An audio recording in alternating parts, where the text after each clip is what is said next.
Assalamualaikum warahmatullahi wabarakatuh.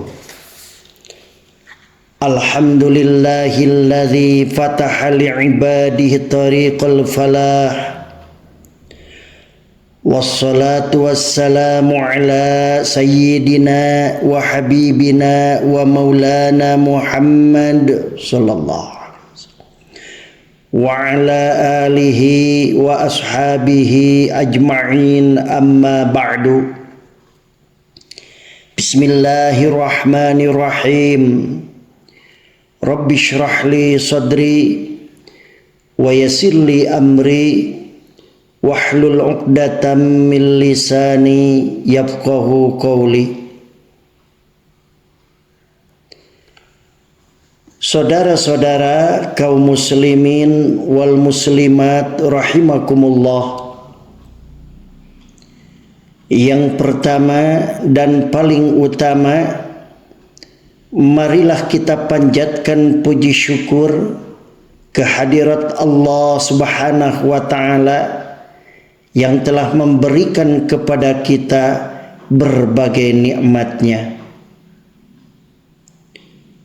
Salawat serta salam semoga terlimpah pada Nabi junjunan, Nabi besar Muhammad sallallahu alaihi wasallam, keluarga, sahabat, dan para pengikutnya hingga akhir zaman.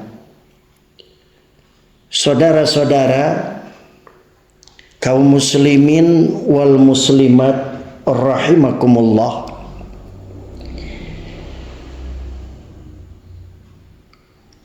Pada pengajian kali ini kita akan membahas betapa pentingnya tabligh. Tabligh adalah salah satu sifat wajib bagi Rasul, yakni menyampaikan wahyu dari Allah Subhanahu wa taala kepada umatnya. Semasa Nabi Muhammad sallallahu alaihi wasallam masih hidup, seluruh waktunya dihabiskan untuk menyampaikan wahyu kepada umatnya. Setelah Rasulullah sallallahu alaihi wasallam wafat, kebiasaan ini dilanjutkan oleh para sahabatnya, para tabi'in atau sahabat Nabi, dan tabi'in, pengikut sahabat Nabi.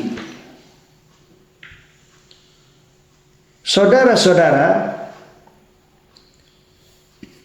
setelah mereka semuanya tiada, lantas siapakah yang akan meneruskan kebiasaan menyampaikan ajaran Islam kepada orang-orang?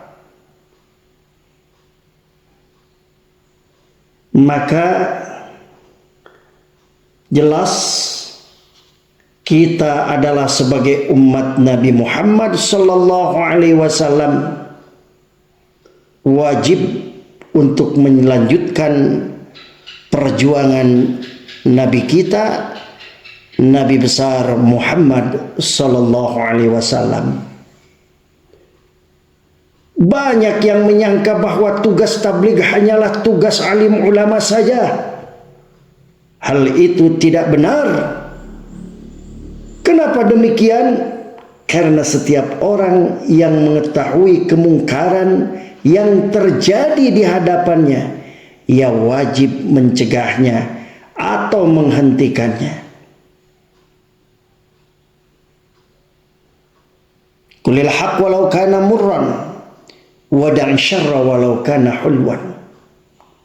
Kita harus ucapkan kebenaran meskipun pahit rasanya, dan kita harus berani menjauhi asyar, kejelekan, meskipun manis rasanya. Saudara-saudara, kegiatan untuk mencegah dengan tangannya atau kekuasaannya, mulutnya atau nasihat, atau dengan hatinya bahwa ia tidak ikut dalam kemungkaran tersebut. Seseorang tidak harus menjadi ulama terlebih dulu untuk menghentikan kemungkaran. Siapapun yang melihat kemungkaran terjadi di depan matanya dan ia mampu menghentikannya, ia wajib menghentikannya. Bagi yang mengerti suatu permasalahan agama, ia harus menyampaikannya kepada orang lain, siapapun mereka. Sebagaimana hadis Rasulullah sallallahu alaihi wasallam, an Abi Sa'id al-Khudri radhiyallahu anhu qala, sami'tu Rasulullah yaqul, man ra'a minkum munkaran falyughayyirhu biyadihi fa illam yastati' fa bilisanihi fa illam yastati' fa biqalbihi dzalika ad'aful iman. Rawahu Muslim. Yang artinya dari Abi Sa'id al-Khudri radhiyallahu an berkata, saya mendengar Rasulullah sallallahu alaihi wasallam bersabda, barang siapa yang melihat kemungkaran maka ubahlah dengan tangannya. Apabila tidak mampu maka ubahlah dengan lisannya. Apabila tidak mampu maka dengan hatinya, tidak mengikuti kemungkaran tersebut, dan itu selemah-lemahnya iman. Hadis riwayat Muslim. Saudara-saudara kaum muslimin wal muslimat rahimakumullah, ada sebuah kisah di mana terjadi teguran dari Allah Subhanahu wa taala melalui Al-Qur'an. Pada suatu hari Rasulullah sallallahu alaihi wasallam membaca Al-Qur'an dan menyampaikan dakwahnya dengan wajah berseri-seri. Tiba-tiba datang seorang buta yang bernama Abdullah bin Suraikh bin Malik bin Rabi'ah al-Fihri. Ia hendak bertemu Nabi dan benar-benar ingin mendapatkan penjelasan tentang Islam langsung dari Nabi. Akan tetapi Nabi tidak menghiraukannya. Ia berharap dengan memperhatikan pembesar Quraisy ini akan masuk Islam sehingga Islam makin kuat. Sementara si buta ini tidak banyak membawa pengaruh kepada kemajuan Islam sehingga tidak dihiraukan oleh Nabi.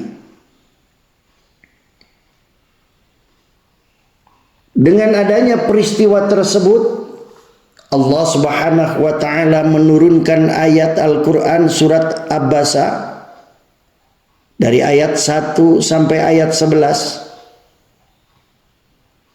Yang artinya dia Muhammad berwajah masam dan berpaling karena seorang buta telah datang kepadanya, Abdullah bin Ummi Maktum. Dan tahukah engkau Muhammad, barangkali dia ingin menyucikan dirinya dari dosa, atau dia ingin mendapatkan pengajaran yang memberi manfaat kepadanya.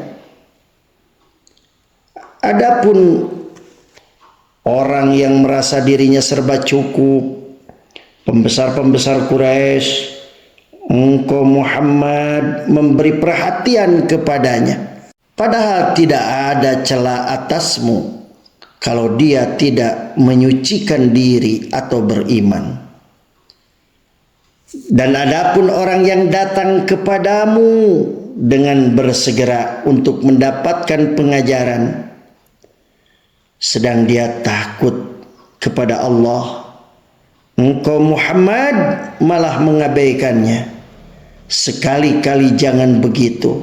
Sungguh ajaran Allah itu suatu peringatan.